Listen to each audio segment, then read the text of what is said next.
Well guys, it's the 4Runner. Friggin' right, it's been a little while. Just been really busy. It's Saturday now, so I've got a little bit of time. So what I'm gonna do is I'm gonna cut this back carpet out. I just gotta cut it here along the frickin' seam, and then over there, and then what I wanna do is mount the rads. Pretty much right around here in this area. I gotta drill the 2 holes for the coolant lines, and so they'll be somewhere around here. What I gotta do is figure out where the fuel tank goes. Okay, so there's that rubber grommet from the inside, so that looks like a good spot because I could wrap the 2 lines right underneath there. So you know what, figure maybe here and here. I don't know if you even just saw that, but here and on that other flat spot right there. So yeah, and then I'll hook up those fans, and yeah, I figure it'll be a pretty safe spot. I can flip the seats up, and then if for some unforeseen reason that rad gets a freaking hole in it, at least I'll be somewhat protected from the hot scalding coolant. So yeah, but anyways, I'll get back to stripping her down. Haven't really touched this thing in a little while. I started peeling all the carpet and bolts and whatnot out, but then it got really cold. So anyways, yeah, so I'll get cutting this carpet out and try to mock something up for the rad. Maybe flip up the back seats. There's my breather for the rear diff. But yeah, I'll cut the carpet out, flip the seats up, see where the rad fits best, and then figure out a way to build some brackets for it. Friggin' right. Well, for frig's sakes, I was looking everywhere for this. Frick. Well, found it. Alright, so with the seats flipped up, I'm thinking right in line with those hooks should work, because that'll give me enough room to run an angle piece off of there and then down to there, and that one, it'll be a fairly tight angle. I maybe got 6 inches or 8 inches from the seat to the inlet or whatever, and then right down through there, so that should work. I'll just keep her in line with that. So for brackets, I'm thinking might weld something to the floor, like a straight up piece with maybe a gusset onto the back of it, and then something that'll hold it from the top with maybe a bolt, maybe like a little, like what they use on stock trucks. It's got like a little clamp. I'm holding the fan on too, so this is a puller fan, so I'm gonna have to mount it on the back side, and then it'll just draw air from the front of the rad and then fire it out back. So that'll be another thing too. This will stay really warm in the winter with the back window up. And if I start to overheat, then I can always roll the back window down and it'll blow the freaking hot air right out. So yeah, I'm honestly not sure how much I'm gonna have to use the fans, because the coolant's gonna have all that freaking tube to travel, and it'll probably be somewhat cool by the time it gets to the rad. So, but who knows? I guess this thing will stand up by itself without the fans onto it. So if I can come up with some kind of mounting bracket like that with the flat piece off the back, freaking anchor it over top of it, and then just run a bolt through the thing here into the support bracket, and then have a little gusset on the bottom of it. So that should work.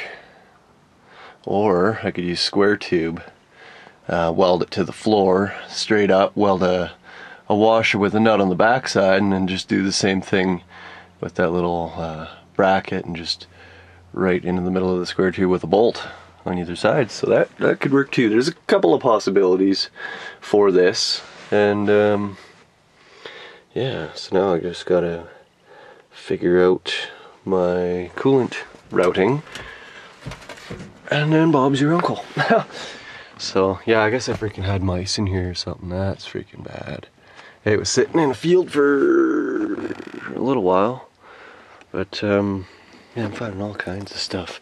Freaking zip ties, and yeah, so freaking rights. I really want to put an auto in this thing too, because the freaking, I have not been able to get the clutch, the Toyota clutch and slave cylinders to get the right throw on the clutch fork. So it's either like I might have to move that in a little bit to get more throw out of the fork, or you know, I'm not really sure, because before they used that ball and they just had a pivot onto it, but I don't have any of that set up, so that won't work for me. Yeah, and I want to see if my long tube headers will fit too. That's one thing I want to do. I want to throw my long tubes on. I want to throw a cam and a timing chain set in this thing, and then the Dana 60 axle, and I want to run the front discs on the rear diff, or I might even just get rid of this diff altogether, because I don't know. No, I should be able to run U-bolts. I'm gonna run U-bolts. I don't really like this freaking bolt setup. I've heard a couple of bad stories. So what I might do is take those spring perches, like that bottom, that bottom one there, onto the top, and just run regular U-bolts, because that's not going to be a big deal. Like, it's not going to go anywhere, that brackets and stuff that I welded up, but yeah. Then I gotta swap gears, because those the Dana 60's 410, these are 456. So I got a little bit of stuff to do still, but not too bad. Yeah, what was I just gonna say? Oh yeah, I want to run some kind of stabilizer to limit axle wrap, because this thing has a ton of it. When I was snow wheeling there last year, freaking you could see the leaf springs just doing this big time. Freaking diff was just